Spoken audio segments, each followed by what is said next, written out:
cuando tú le entregaste tu vida a Cristo, cuando tú y yo le entregamos nuestra vida a Cristo, pasamos de ser aquello para ser esto. Pasamos de ser propiedad del mundo, propiedad de Satanás, para venir a ser llamados hijos de Dios.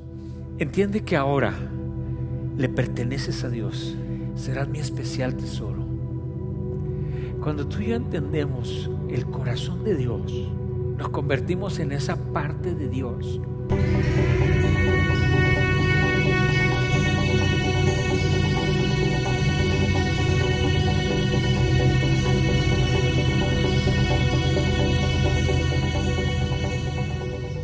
Y les dice, ahora los he traído a mí, me perteneces. Yo voy a poner las reglas, tú decides si las quieres seguir o no. Te voy a proponer un pacto, Israel. Y Dios los saca de la esclavitud y ahora los va a amar, pero los va a amar a su manera. No es cierto que el amor de Dios es incondicional, no es cierto. Es un amor incomprensible, sí, pero incondicional no. Es un amor que sobrepasa la lógica, la razón humana, sí, pero porque a veces, Calín, escuchamos la palabra del Señor, pero no escuchamos a Dios. Porque Dios nos habla a través de la palabra escrita, a través de un sermón, a través de una palabra, pero no estamos escuchando su voz. Así que, como mucha gente lo hace, va y se pone una borrachera de los 1000 diablos en una fiesta. Así como mucha gente lo hace, va y se entrega a una vida de perdición, a una vida terrible. Y el domingo, ahí va a la iglesia, a persinarse, a seguir un procedimiento. Y se sale de ahí exactamente a lo mismo. Porque conoce la ley, guarda la ley, pero no escucha la voz de Dios.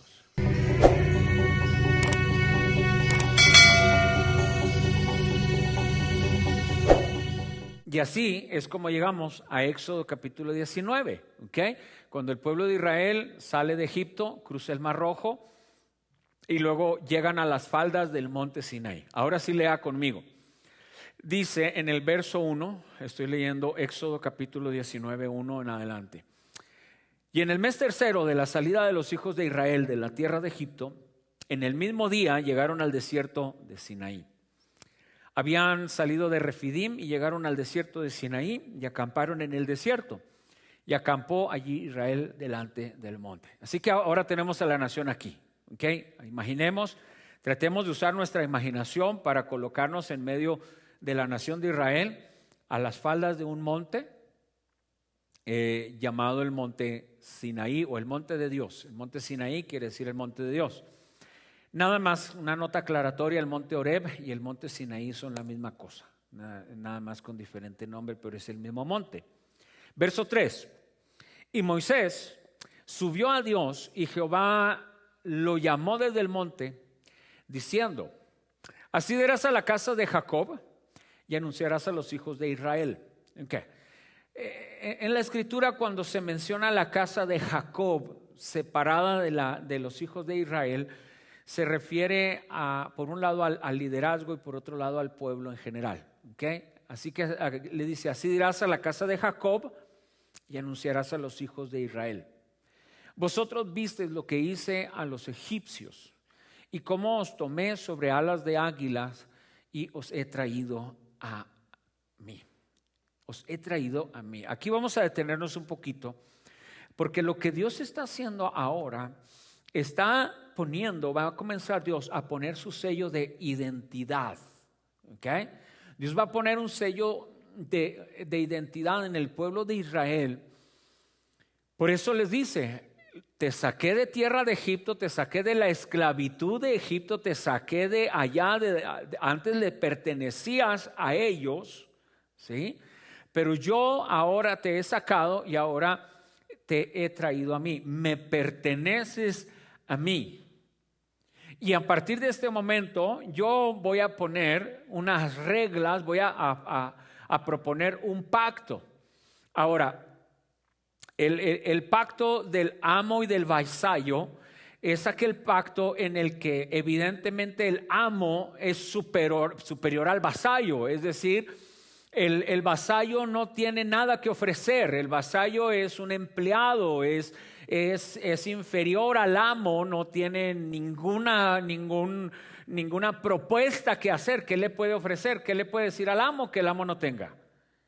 Dios va a entrar en un pacto con la nación de Israel. Y Dios es el que es santo, Dios es el que es perfecto, creador de los cielos, de la tierra, todo. Israel es el vasallo, Israel es nada, Israel no tiene nada, ha sido esclavo.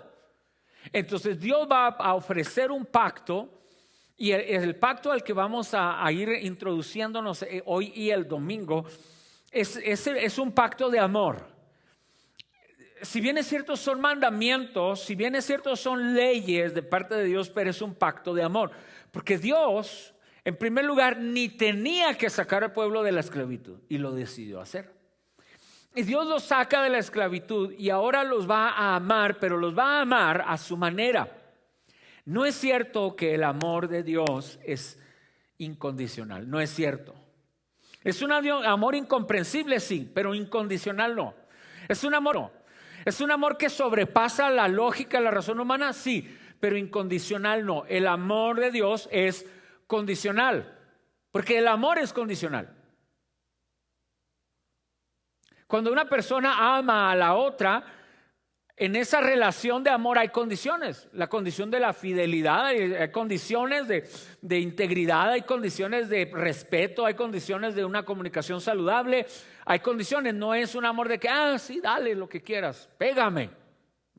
No, tiene que haber líneas y Dios va a tirar las líneas. Y les dice, ahora los he traído a mí, me perteneces. Yo voy a poner las reglas, tú decides si las quieres seguir o no. Te voy a proponer un pacto, Israel. Ahora, lean conmigo verso 5. Ahora pues, si dieres oído a mi voz y guardares mi pacto. Ahora, vamos trayendo esto a nuestra vida hoy. Egipto representa nuestra vida pasada, el mundo. Egipto representa tu vida religiosa anterior. La manera en que fuiste formado religiosamente, la manera en que viviste, ya fuera en una manera muy desordenada o a lo mejor muy ordenada, no lo sé. Pero Egipto representa ese pasado. Cuando tú le entregaste tu vida a Cristo, cuando tú y yo le entregamos nuestra vida a Cristo, pasamos de ser aquello para ser esto. Pasamos de ser propiedad del mundo, propiedad de Satanás, para venir a ser llamados hijos de Dios.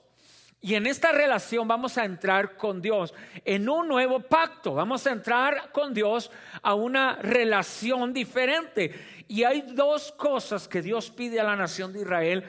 Les dice, ustedes tienen que oír mi voz y guardar mi pacto. Ahora, son dos cosas diferentes. Son dos cosas diferentes. Una cosa es que tú guardes el pacto de Dios y otra cosa es que oigas la voz de Dios. Ahora déjeme hablar. Me voy a mover aquí un poquito. Voy a mover esta mesa porque me siento acorralado por ella.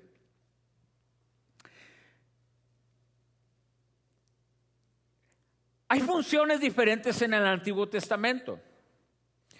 Lo vamos a ver más adelante, pero Dios va a establecer el sacerdocio a través de la tribu de Leví. Y los sacerdotes van a estar encargados de ofrecer los sacrificios en el templo. Van a estar encargados de toda la liturgia del templo, la manera de sacrificar los animales, de ofrecer las festividades al pueblo de Israel. Y el pueblo de Israel va a tener también un sistema de enseñanza que va a venir del sacerdocio. Entonces, los sacerdotes iban a enseñar la ley de Moisés a través de procedimientos preestablecidos. Llamémoslos clases de escuela dominical. Llamémoslo programas que incluyen un currículum donde se enseña a los niños una sección y luego a los jóvenes otra, a los adultos otra, y subdividimos a la iglesia y la sometemos a un sistema de discipulado, lo cual es correcto. Nosotros lo hacemos, al menos intentamos hacerlo. Eso es lo que hace la clase sacerdotal, es enseñarle al pueblo la ley renglón por renglón, concepto por concepto, tema por tema. Y las generaciones van siendo formadas por la clase sacerdotal de esa manera. Y está bien, porque el pueblo necesita conocer la ley de Dios. Pero lo que Dios está pidiendo es que esa ley, que ese pacto lo guarde Dios. Pero la segunda cosa es que oigas mi voz. Entonces, en este sentido tenemos a la clase sacerdotal que enseña la ley paso por paso, pero también va a entrar lo que es el profeta. Y en Deuteronomio capítulo 18 vamos a ver más adelante, ya cuando lleguemos allá, vamos a ver cómo Dios define, identifica a los profetas de Dios y a los profetas falsos. Y Dios, la diferencia entre el sacerdote y el profeta, escuchen esto.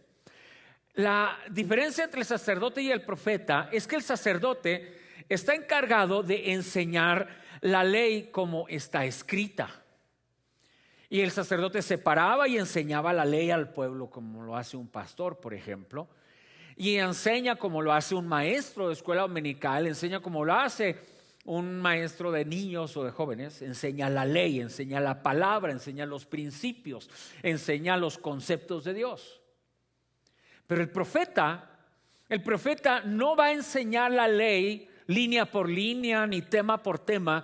La diferencia entre el sacerdote y el profeta es que el sacerdote está encargado de predicar la palabra escrita y el profeta tiene que aprender a escuchar la voz de Dios, porque la palabra que el sacerdote predicó no siempre la va a guardar el pueblo, no siempre la va a aplicar el pueblo. ¡Auch!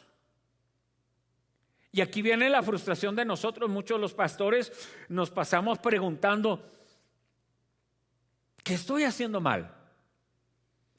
¿Qué parte de la Biblia no estoy predicando que la gente no lo entiende? O si acabo de predicar eso justamente, ¿qué está pasando? Esto está funcionando al revés. Porque el sacerdote se encargaba de la entrega de la ley, pero el profeta iba a escuchar la voz de Dios cuando Dios le decía: mira, el pacto, el pueblo no lo está guardando. El sacerdote la está predicando, pero el pueblo no la está guardando. El sacerdote está hablando la ley, pero al rey le entra por un oído y le sale por el otro. Entonces Dios podía llamar a un profeta de la tribu de Rubén o de la tribu de Leví, si ustedes quieren, igual que el sacerdocio, o podía llamar de la tribu de Dan. Aquí ya no había exclusividad para el flujo del profeta. Y Dios iba a llamar al profeta, lo iba a traer, y Dios iba a hablarle al profeta y le iba a decir: ve y dile al pueblo que está violando mi pacto. Empezó Dios a levantar la voz del profeta. ¿Por qué? Porque el pueblo de Israel estaba guardando el pacto, pero no estaba escuchando la voz de Dios. ¡Auch! Si alguien está allá en casita, escriba ahí y póngale ¡auch! Porque a veces, Calín, escuchamos la palabra del Señor, pero no escuchamos a Dios. Porque Dios nos habla a través de la palabra escrita, a través de un sermón, a través de una palabra, pero no estamos escuchando su voz. Y Dios levantaba a los profetas y decía: ve y dile al pueblo. Y levantó a Isaías, por ejemplo, y le dice a Isaías: ve y dile al pueblo. El profeta era un reformador. La palabra estaba siendo predicada, pero no estaba siendo obedecida. La palabra estaba siendo transmitida, pero no estaba siendo aplicada. Luego el sacerdote se corrompió también, el sacerdocio, y empezó a venderse. Empezó a entregarse a los reyes, empezó a entregarse. Y Dios llama al profeta y le dice: ve y dile al pueblo, le dice a Isaías, y dile: me tienen cansadas tus fiestas. Me tienen harto tus solemnidades, tus sacrificios los abomino. Ahí está Isaías capítulo 1, capítulo 2, hasta su llamado de Isaías en capítulo 6. Y Dios le llama a Isaías y le dice Dios a Isaías: ¿a quién enviaré? Y le dice Isaías, heme a mí, heme aquí, envíame a mí. Y le dice Isaías, ¿qué quieres que haga, Señor? Y Dios le dice a Isaías capítulo 6, ustedes lo pueden leer con calma. Le dice, ve y háblale a un pueblo que tiene ojos pero no ve. Ve y háblale a un pueblo que tiene oídos pero no oye. Ve y háblale a un pueblo cuyo corazón está endurecido y empedernido. ¿Tenían la ley? Sí. ¿Guardaban la ley? Sí. ¿Practicaban los sacrificios establecidos? Sí. Pero no lo hacían de corazón. Así que, como mucha gente lo hace, va y se pone una borrachera de los 1000 diablos en una fiesta. Así como mucha gente lo hace, va y se entrega a una vida de perdición, a una vida terrible. Y el domingo, ahí va a la iglesia. A persinarse, a seguir un procedimiento. Y sale de ahí exactamente a lo mismo. Porque conoce la ley, guarda la ley, pero no escucha la voz de Dios. Y le dice Dios al profeta Isaías, ve y háblales, no te van a escuchar. Porque son pueblo que tiene ojos y no ve, tiene oídos y no oye, y su corazón está endurecido. Y Dios le dice, y el profeta le dice a Dios, Señor, ¿y hasta cuándo quieres que haga eso? Porque pues ese ministerio no es not fun. Pues no me suena bien. Le dice, hasta que todas las ciudades queden desoladas.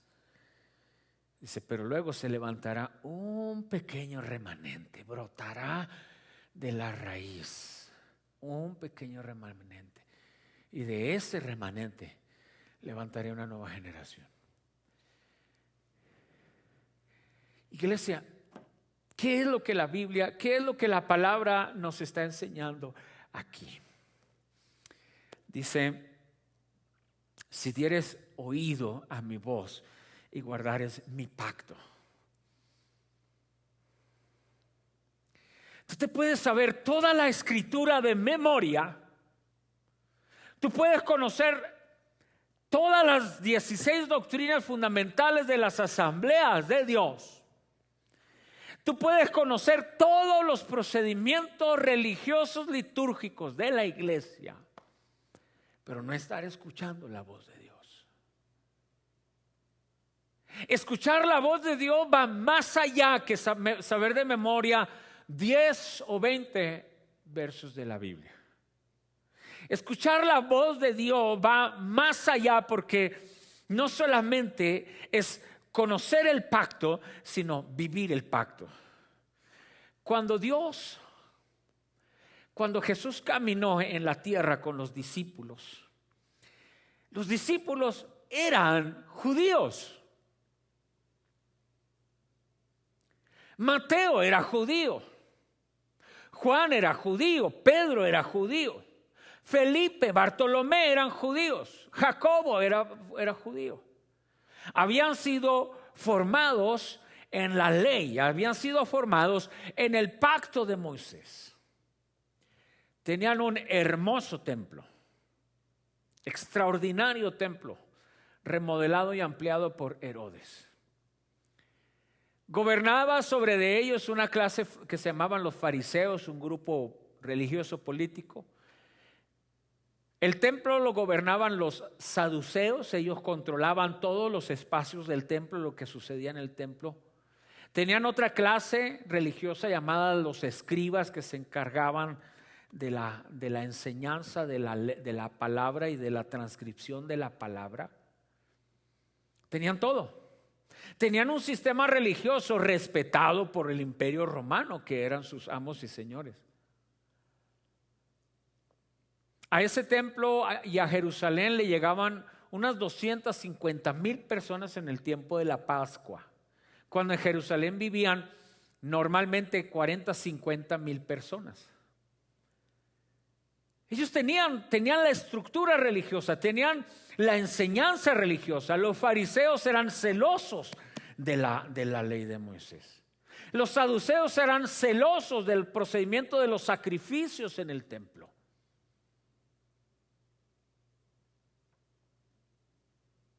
Existía la clase sacerdotal que vivía en Jerusalén. Existían judíos en Judea, Samaria y en todos los demás territorios. Tenían todo. Jesús comienza a caminar entre ellos y se da cuenta que lo único que tienen es religión. Ahora, es fácil a veces decir eso en relación a las personas de otras religiones, pero a veces no nos damos cuenta y se nos va metiendo a nosotros entre ceja y ceja la religión, los procedimientos religiosos. Y nos vamos metiendo en una atmósfera en donde nos convertimos en jueces de aquel que se sale de nuestros parámetros religiosos. Y entonces agarramos el látigo de la palabra y golpeamos con nuestra religiosidad al que no piensa igual que nosotros, al que no actúa como nosotros queremos que actúe. Es justamente lo que hicieron los fariseos. Los fariseos entraron en una actitud en la que empezaron, dice Jesús, a pedirle cargas, a pedirle cosas al pueblo que ni siquiera ellos mismos podían llevar. ¿Eran guardadores del pacto? Sí. Estaban viviendo bajo la ley de Moisés, agregada quizás, pero sí. Aquellos grandes vestidos que usaban, ¿verdad? Que los separaban y los identificaban diferente a la demás gente. Aquella ostenticidad con la que vestían, con sus grandes gorros, queriéndole decir al pueblo: hey, no somos iguales ustedes y yo. Empezaron a tomar la ley como un instrumento para golpear a los demás, para humillar a los demás, para sacarle ventaja a los demás. Los saduceos en el templo empezaron a vender los espacios que eran para la oración a los comerciantes. Y Jesús dice: wow. La Biblia dice: casa de oración será llamado este lugar. Y esta gente tiene los espacios que se usaban para orar, hoy tienen venta de monedas, de palomas, de ovejas. Han convertido mi casa en una cueva de ladrones. Y Jesús comienza a predicar el evangelio desde la perspectiva que Dios lo quería, que era la perspectiva espiritual. Y Jesús comienza. La cultura de aquel tiempo menospreciaba a los niños y los miraba como la cosa más insignificante de la escalera social. Y Jesús se sienta en medio de los niños y dice: dejad a los niños, venid a mí y no se los impidáis. Y Jesús comienza a perforar los pensamientos culturales y religiosos de ellos. Los fariseos habían enseñado que el que no era judío era considerado como un perro, y los llamaban a los no judíos, los llamaban perros, a los gentiles. Y oraban y decían: Señor, te doy gracias porque soy judío y no un perro gentil. Y Jesús va caminando con los discípulos y ellos observan a una mujer que va molestando a Jesús porque quiere un milagro. Y Jesús dice: voy a ver hasta dónde llegan estos tremendos religiosos fanáticos. Y Jesús voltea con aquella mujer que le viene pidiendo un milagro y Jesús le dice: ¿sí sabes que la ley dice que no se le debe dar el pan de la mesa a los perros, a los perrillos? Tú eres una gentil. Tú, ante mi religión y la religión de estos, eres una perra. Es lo que Jesús le está diciendo. Yo me imagino que los discípulos dijeron: yes, eso, Señor, así se habla. Porque con su concepto religioso ellos estaban mirando a esa mujer como inferior. Pero Jesús trae algo en mente. Jesús quiere enseñarle a la mujer algo y quiere enseñarle a los discípulos algo. Y me gusta pensar a mí que cuando Jesús está diciendo esto a la mujer, está viendo de reojo a los discípulos y está leyendo sus corazones. A ver cómo actúan estos tremendos, estos bárbaros.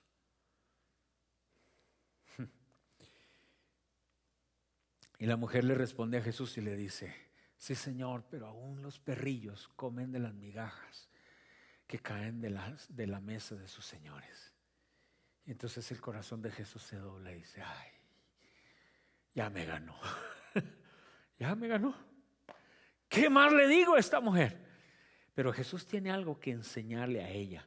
Le quiere decir: mira, este evangelio, este pacto que yo represento, estos tremendos que hablan conmigo, te lo negaron a ti por ser gentil, por no ser judía.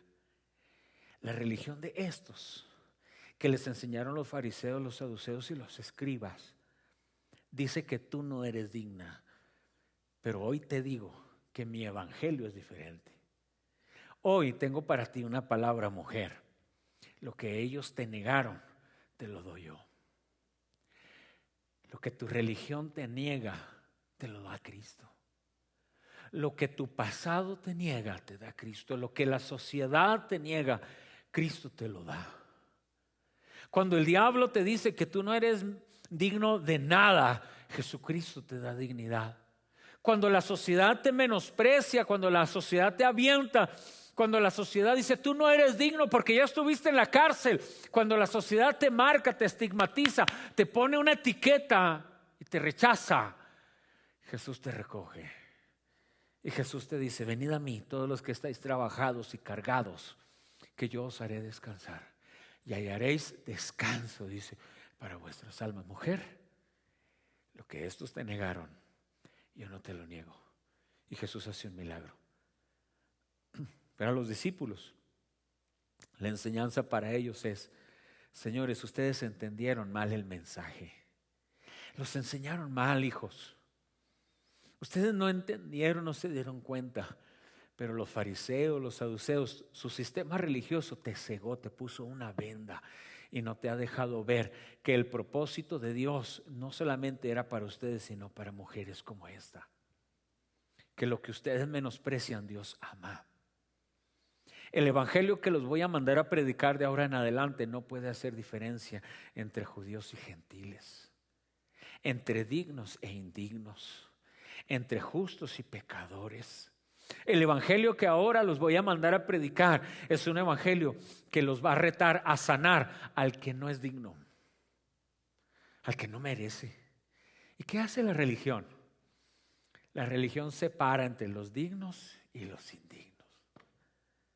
La religión separa, y en años pasados, cuando alguien cometía un error, cometía algún pecado, la iglesia lo ponía en una disciplina, lo sentaba en la mero atrás, no lo dejaba ya participar de ninguna actividad de la iglesia. En cierta manera, la restauración es necesaria, pero cuando es vista como disciplina porque te portaste mal, no estamos entendiendo el evangelio de Jesús. ¿Qué dice la escritura? Y vosotros que sois espirituales, restauradle.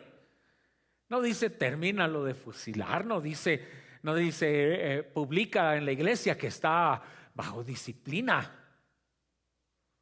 No, tú que eres tan cristiano, tú que eres criado en el judaísmo, vamos, sánalo, restáuralo. ¿Se equivocó? Sí se equivocó. Pecó, sí pecó, pero tu trabajo es sanarlo como yo estoy sanando a esta mujer. Y Jesús comienza a caminar y Jesús comienza a cambiar la mentalidad de ellos. Y Jesús comienza a decirles: no hagan diferencias entre el rico y el pobre. Y la mujer aquella encontrada en adulterio, todos llevan la piedra lista para apedrearla. Y Jesús dice: el que esté libre de pecado, tire la primera piedra. Vamos, come on. Mujer, ¿dónde están aquellos que te acusaban? No están, Señor, ninguno se ha quedado, todos se han ido. Ni yo te condeno. Vete y no peques más, mujer. Es esta palabra del pacto y de la voz de Dios. Agarrar el pacto para sentirnos mejores que otros es tan pecaminoso como lo es la religiosidad y la idolatría. Agarrar este pacto para sentirnos mejor que el borrachito que está en la esquina, o mejor que el homeless que camina por la calle, o mejor que la mujer que se equivocó en su camino y optó por la prostitución, es tan pecaminoso. Es lo mismo. Cuando agarramos el pacto, pero no oímos la voz de Dios, nos volvemos religiosos, fanáticos, intolerantes, huecos, vacíos. Nos convertimos en fiscales fríos, insensibles, que solamente están juzgando al que comete error por su manera de vestir, porque esa semana cometió un error, porque cometió un pecado de esos que no se pueden mencionar. Y nos convertimos en jueces. Y nos convertimos en cristianos que agarraron el pacto para latigar los errores de los demás. Y Dios dice: guarda mi pacto, pero también oye mi voz. Y Jesús se iba a orar a los lugares apartados y allá escuchaba la voz de Dios. Y Jesús salía en las mañanas temprano por las aldeas, por las plazas, por las veredas, llevándole esperanza al que la religión se le había negado, llevándole vida al que lo habían condenado a muerte, llevándole sanidad al que había sido declarado impuro por tener lepra. Porque Jesús oía la voz de Dios. Tienes que conocer el pacto, tienes que conocer la ley, claro, pero tienes que aprender a oír la voz de Dios. Para que con esa ley que conoces y todos esos versos que conozcas de Dios, le prediques a un mundo que necesita esperanza, que necesita vida, que necesita amor, que necesita misericordia. Mira, voy a invitar al grupo de alabanza que pasemos esta tarde juntos aquí, y vamos a cantar una vez más esa canción, Reckless Love, ese amor incondicional. Y en lo que ellos pasan y se acomodan en sus instrumentos, entiende que ahora le perteneces a Dios. Y no voy a predicar la segunda parte hasta el domingo, porque dice: serás mi especial tesoro. Cuando tú y yo entendemos el corazón de Dios, nos convertimos en esa parte de Dios que sabe amar, que es diferente, que ve al pecador como Dios lo mira, y que lo sana como Dios lo sanaría, y que lo restaura como Dios lo restauraría. Y nos convertimos en eso, en un tesoro. Pero ya hablaré del concepto de tesoro más adelante. Hoy el llamado de Dios para nosotros es: no solamente escuches no solamente apliques el pacto,